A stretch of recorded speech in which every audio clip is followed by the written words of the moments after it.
so good at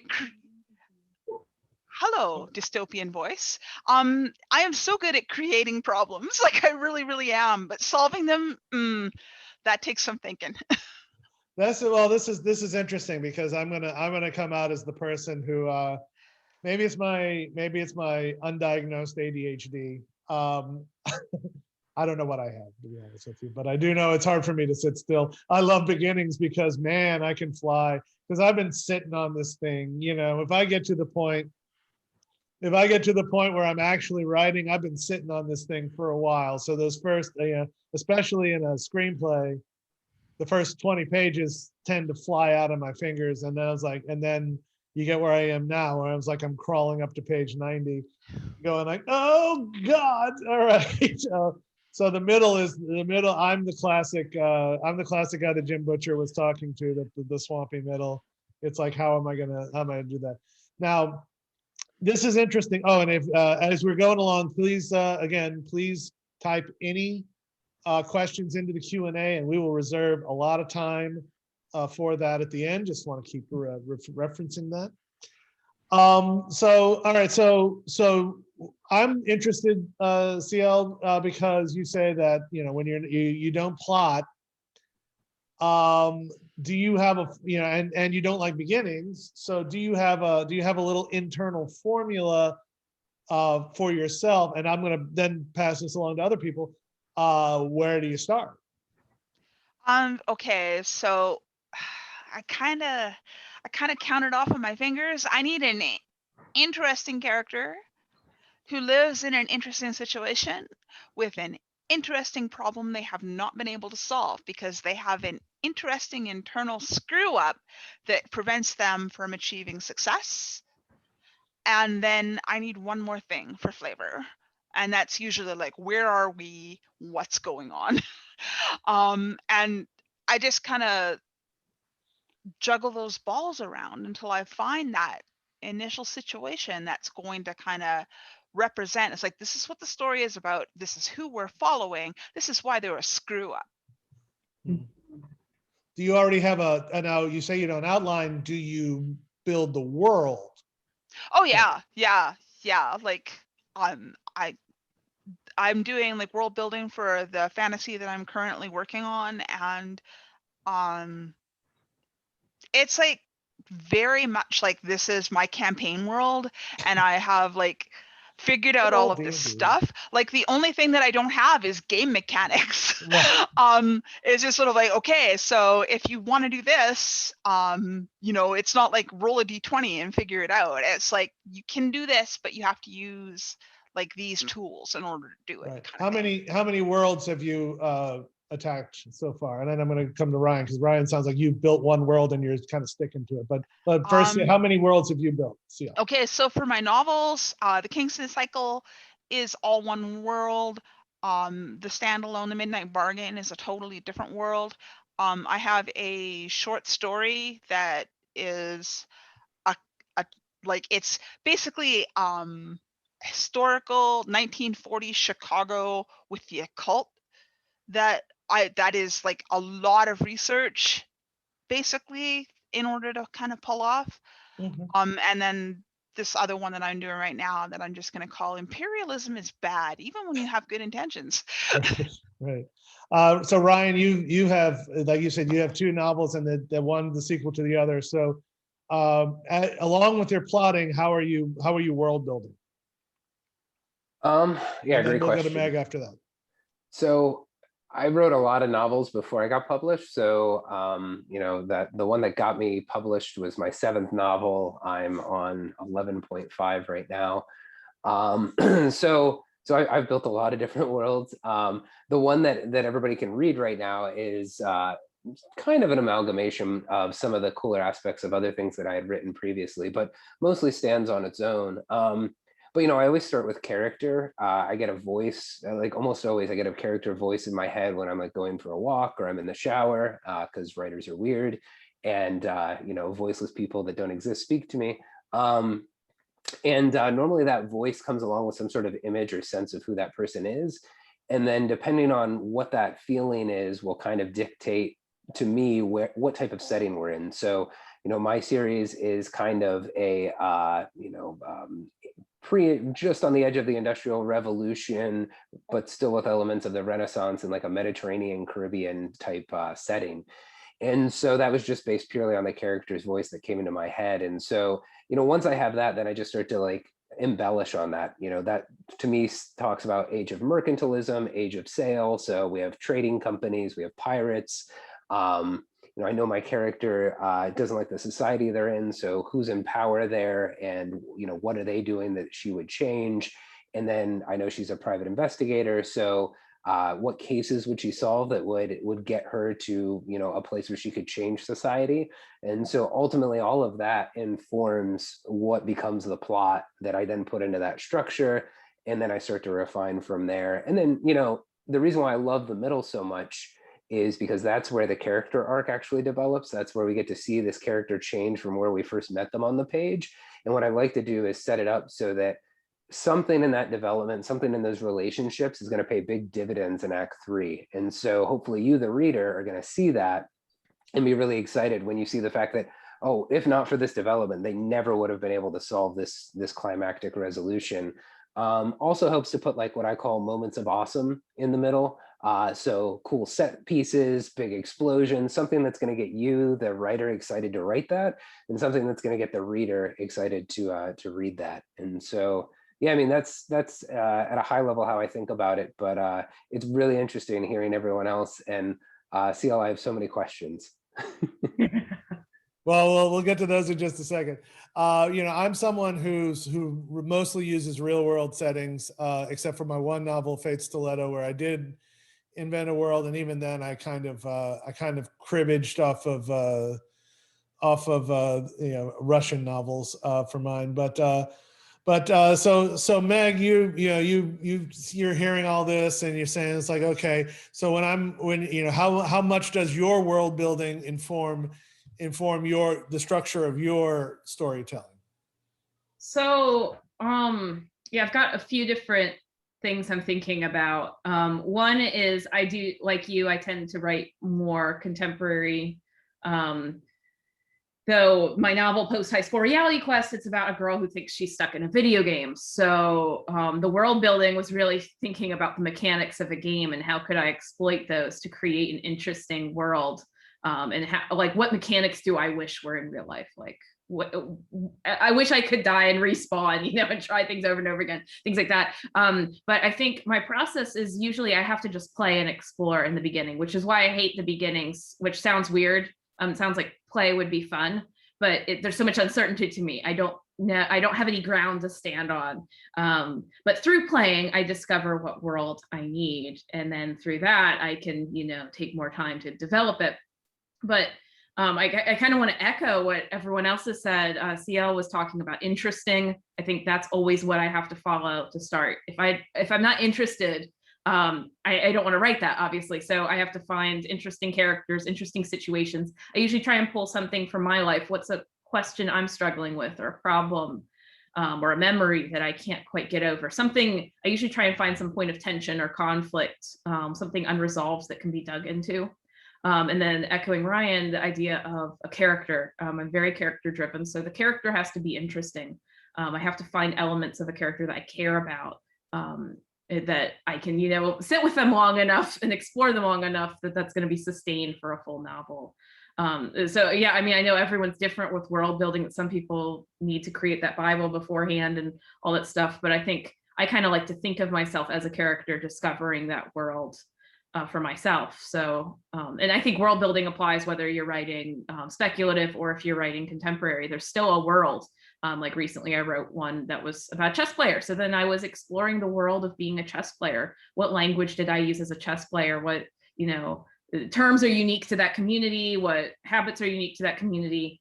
So it's always something to think about. But I think that's probably something I delve into more in later drafts. That first draft is just figuring out, what do I care about? A beginning, middle, and end, and who's this character? And then I flesh out a lot more of the specificity of the world as I go forward. Okay, that's great. Thank you very much. As we're, so let's okay, so we all agree that that character is absolutely important. And we also talk a little bit, we've now talked about setting. I've always believed, I always preach that setting is meaning. That's kind of that's one of my bylines, one of the things I always talk about.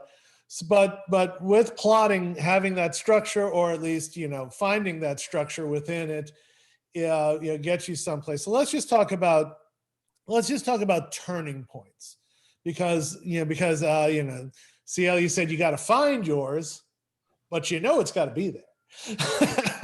And so I think of a lot of great turning points. And when I was talking, when I was teaching screenwriting this semester, I always says, like, at some point you have to look and say, if what happens, and is there a movie or is there a story?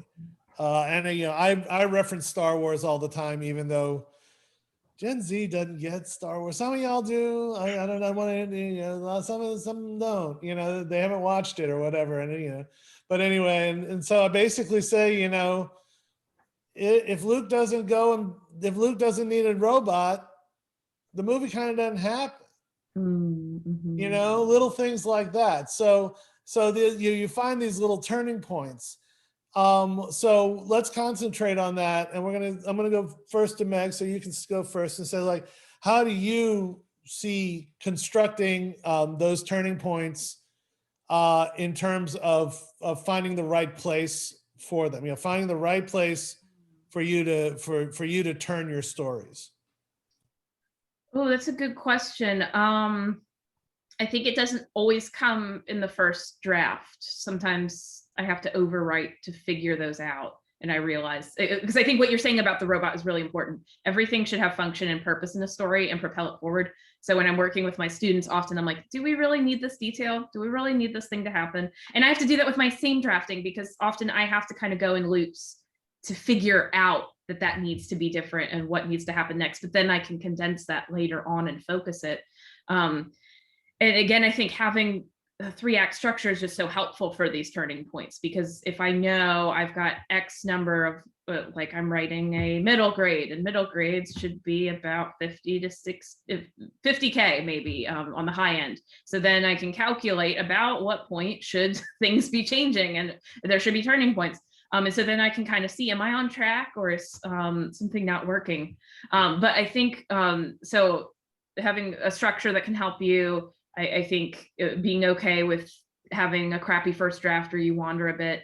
And also I think it can't be stressed enough that throwing your characters into tension is always a good thing to kind of discover things to happen, because if you've got problems, they're going to have to make choices, and those choices are going to have consequences.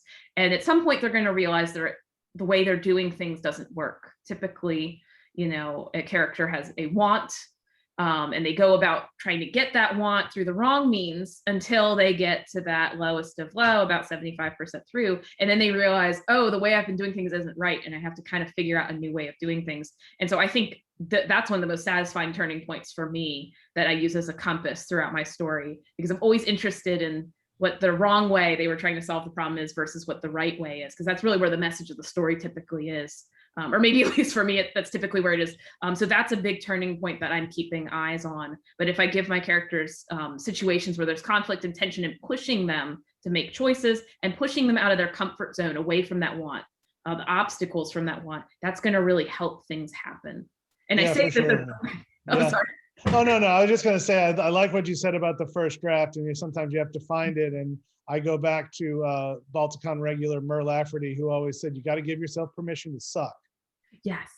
You got to give yourself permission to suck, because it's the second and third drafts that really, my first novel went through 8 drafts. So, and by the time I got it in, I got it done, I felt, good about it. CL, how about you and finding the right turning points? Turning points. Sometimes I'll write a turning point where it's very definitely like, do you choose this or do you choose that? And that the choice is what the story turns on, that the act of deciding one point or the other. is what makes that particular part of the story a turning point. But a lot of the time, my turning point is basically where I've taken all of the moments in these scenes where they have been making decisions along the way, like making these little choices. And then I get to a point where it's like, okay, everything you thought you knew about this situation, you're wrong. You're wrong. It's actually this. And I'm like, oh, no. I was like, yes. No. But and it's like, yeah. So that choice that you made 3 scenes back, you screwed it up. Now you get to live with it. Yay. I love doing stuff like this.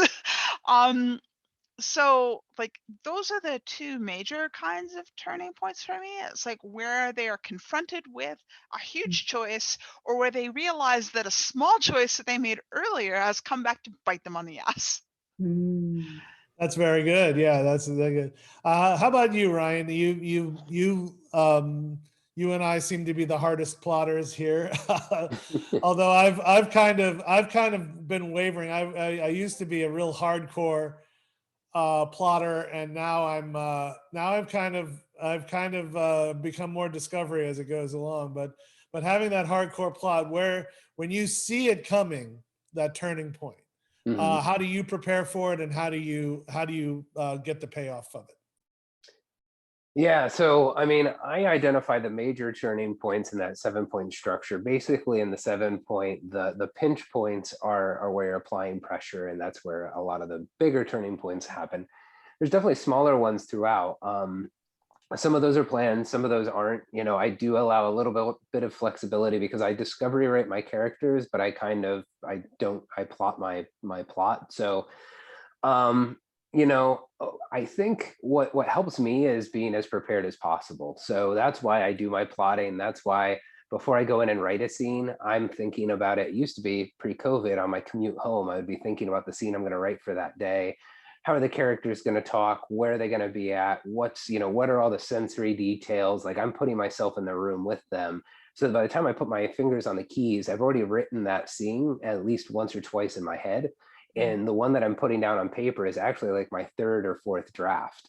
That lets me write with more intention. And so that lets me, do better foreshadowing, really kind of maybe dig in a little bit in a section, because later on I know that this decision is going to have ramifications. And that just gets me excited, because I'm like, oh, I just like set a hook here. You guys don't even know it. But 50 pages from now, you're going to think back to this and think, oh, wow, like they really should have gone this way and they didn't. And now, mayhem ensues. So that's what gets me excited, and how I think about it. That's not to say it's not equally satisfying. And this is probably, I think, more on the pantser side of the house, where you're in the middle of a scene and suddenly you realize that, if this thing happens, then you're going to find some gold there.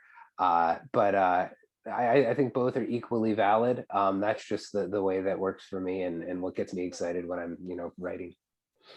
Yeah, my friend Paul Cooley of the Dead Robot Society, when he talks about, you say hook, he gets a little more violent with it. He calls it landmines. So that the reader steps on the landmines. He plants the landmine and the reader's got to go through it, and it blows up in their face. But that's, if you know Paul, that's in character. Anyway, okay, so and now of course, so we've talked about all the way, and now I'd like to do, let's look at some of the things. So we've seen the structure. Let's go through one last thing, and then we'll open it up to the questions. Once you get through that first draft, how important does the structure now become to you? So let's go to CL first. First draft is done. Editing pass is coming. How are you looking at structure? Okay, so basically what I'm doing at this point is now I'm creating an outline. I've written the book and I've gotten to the end. I know who the monster at the end of the book is. It's me. And I now am reading the book, and I'm reading the book with a table. I could do this with a spreadsheet, but I hate spreadsheets, so I don't.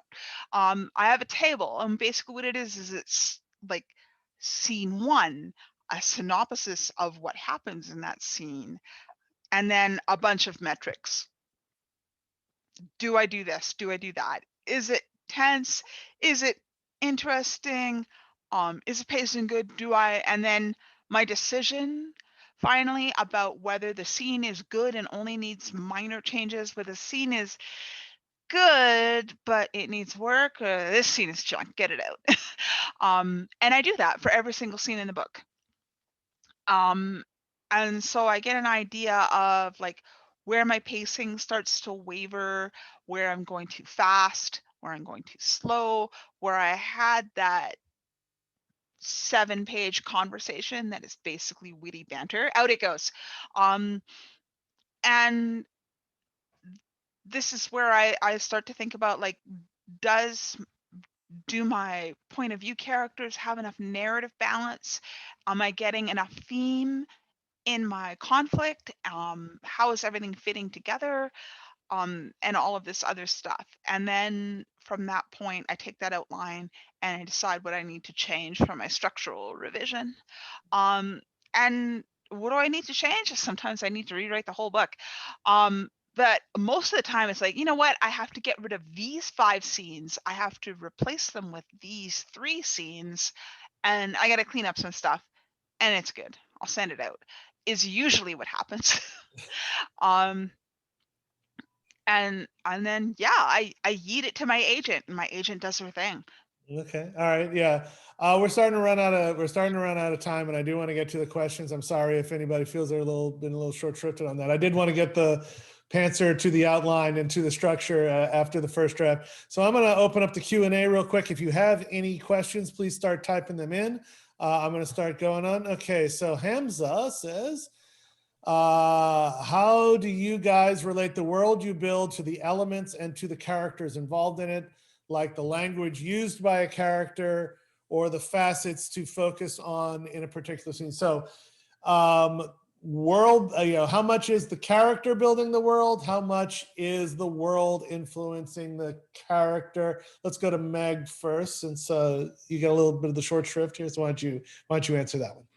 So something I should have said earlier when you were asking about the turning points, my real answer for what guides me through structure, I think, is a theme statement. I think about what's the one thing I want my reader to get from this book? What's the one thing I really care about, why I can't stop thinking about this book? And I think that leads a lot of decisions, including world building. Because if I think about what argument I'm trying to make or what ideas I really care about, that can help inform what kind of world I want to create, what kind of world can, show my reader the argument I'm trying to make. And how can, elements like the language they use, the cultural dynamics, the,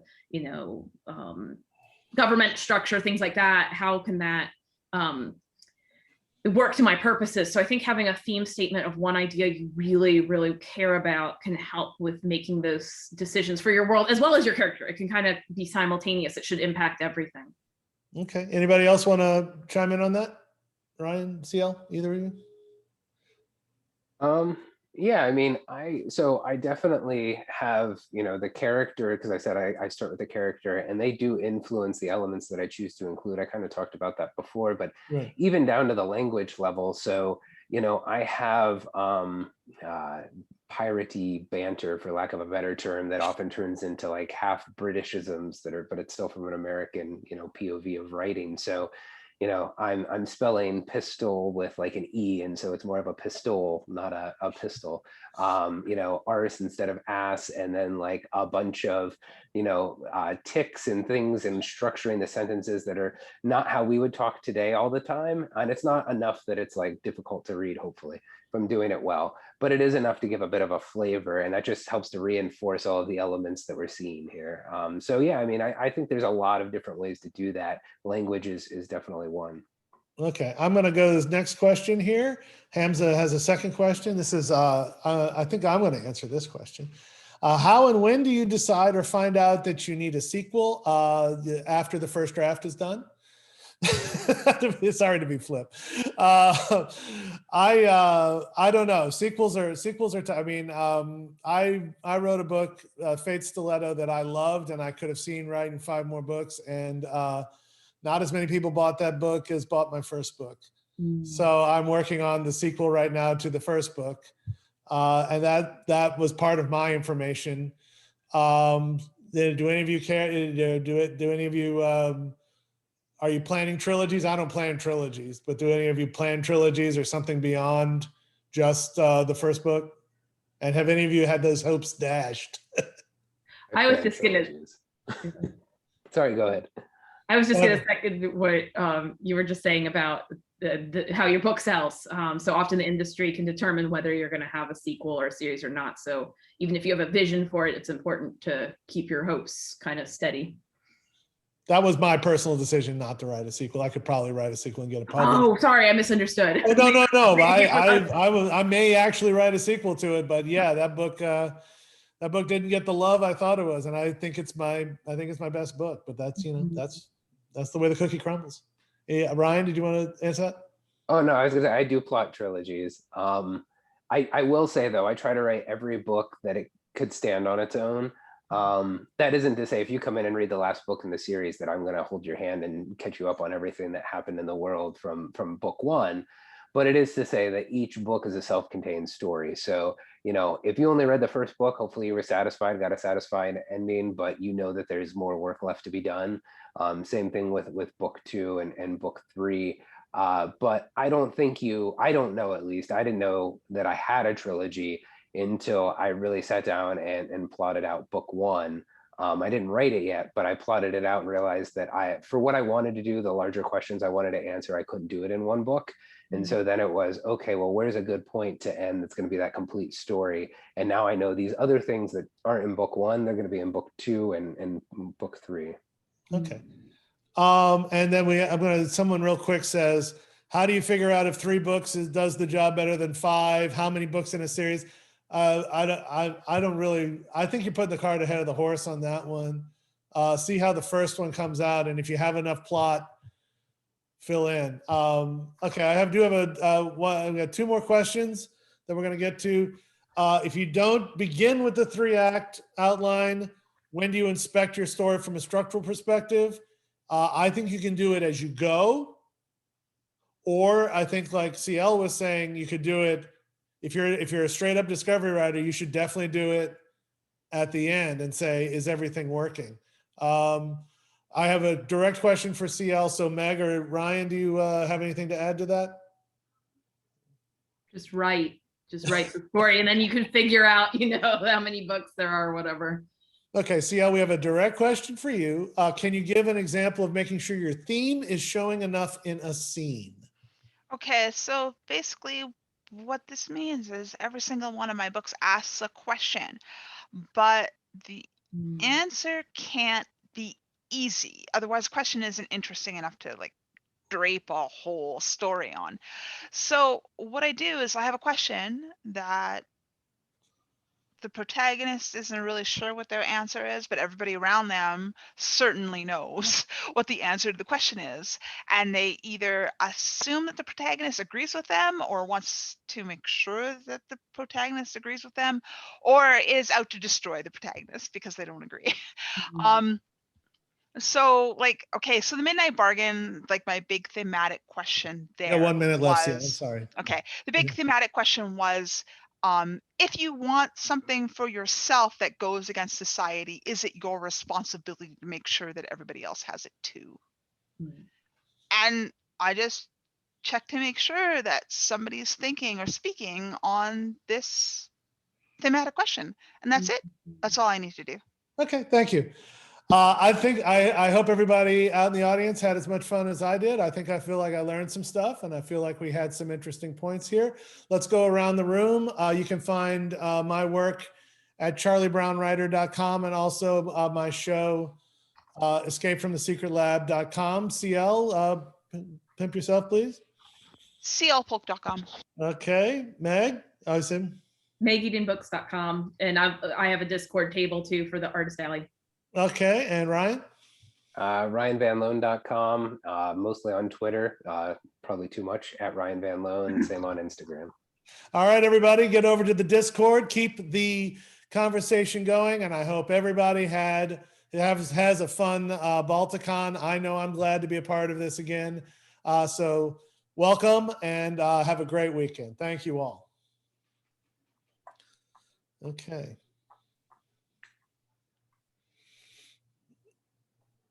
All right. I guess that's it. Cool. Thank you. That was Hobbit, do we Thanks. need to do anything else? Hobbit? Elora? Do we need to do No, I think that's it. Everyone did a fantastic job, and if anyone else is listening, go on and hop over to hop over to Discord under the channel Mount Washington to continue the discussion. All right, everybody. Thank you so much. Good talking Yeah. with you, Meg. Good talking with you, Ryan. Yeah, thanks for moderating. That was No, great. sure. No problem. It was fun. All right. Have a good one. Hopefully, maybe I'll see you in the chat rooms. All right. See you all later. Bye. Bye-bye.